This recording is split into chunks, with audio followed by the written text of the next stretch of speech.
Salut mes petits cookers. Alors aujourd'hui mon steak haché, steak haché qu'on peut servir comme ça avec une purée si on veut, ou des frites ou quoi que ce soit, ou celui moi je l'utilise dans le burger. Alors, de la bonne viande hachée de bœuf. Donc vous achetez la viande fraîche, surtout pas la surgelée parce que là-dedans c'est plein de gras, c'est plein d'eau, enfin c'est pas bon. Donc vous prenez vraiment, comme en général, idéalement un vrai tartare, une viande de bœuf hachée, charolée ou des choses comme ça, vous trouvez dans le rayon boucherie ou chez votre boucher, vous demandez même qu'il vous le fasse vous, et lui. Et vous prenez la bonne viande hachée. Donc vous allez saler, poivrer.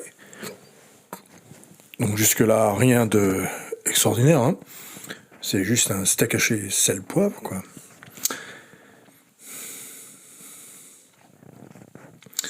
Voilà, donc là une grosse quantité, il y a 3 kilos, donc forcément je mets pas mal de sel et pas mal de poivre. Donc là je vais mettre du ras al hanout, je pourrais mettre aussi les mélanges que j'ai, italien, tandoori, tout ça, mais là je mets du ras al hanout. Voilà, ça se marie très bien avec le bœuf et je mets du ras al hanout dans ma chair. Je mets de la persillade, ail persil. Vous évaluez par rapport à la quantité que vous avez de steak haché à faire, bien évidemment, vous mettez pas des grosses quantités, mais voilà, vous en mettez quand même un petit peu, une cuillère à soupe à chaque fois, de persillade, de ras al hanout, tout ça.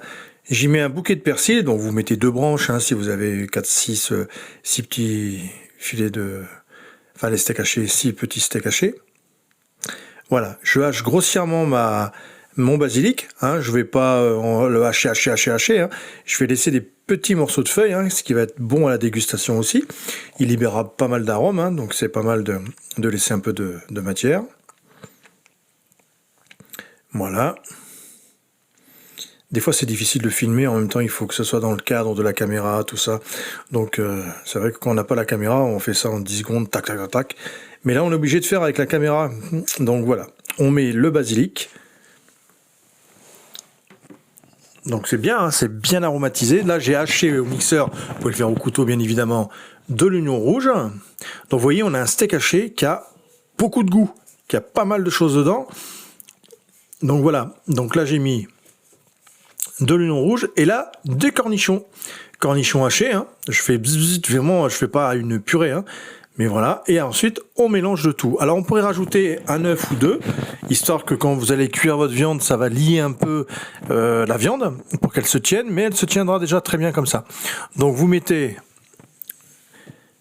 pas d'œuf, moi je mets pas d'œuf, et on mélange bien. Et là vous faites des boules après, on va faire des steaks hachés individuels, et là vous avez quelque chose d'extrêmement goûteux.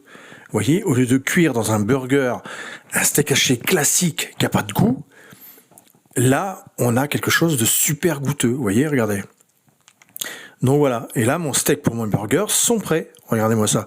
Alors, en plus, je les fais bien gros. Forcément, moi, c'est pas des petits trucs à 150 grammes.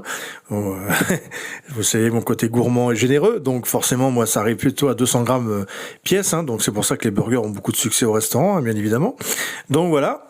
Et on fait tout en boule. Voilà. Moi, je prends la pomme de ma main, en fait, pour faire mes steaks. Pour moi, ça fait l'équivalent d'un bon steak. Et voilà, regardez, on a toutes nos steaks de près. On va en prendre un. Regardez, et hop, directement en cuisson sur la plancha. Je l'écrase un peu. Je l'écraserai un peu plus avec la spatule après. Un peu d'huile pour pas que ça accroche trop, puis que ça lui donne un peu de moelleux. Et là, notre steak haché est prêt à aller dans le burger. Regardez là-bas, on a les petits lardons, les bandes de lard qui sont prêts. Voilà, les petits oignons confits, la petite mayonnaise maison, le cheddar au bout, et là on va rajouter le comté et les petites lamelles de lardon. Voilà, au four quelques minutes, même pas, 2-3 minutes, et ensuite avec des bonnes frites maison, bien évidemment taillées au couteau, on sert notre burger. Voilà mes petits cookers, merci à vous, ciao, à bientôt.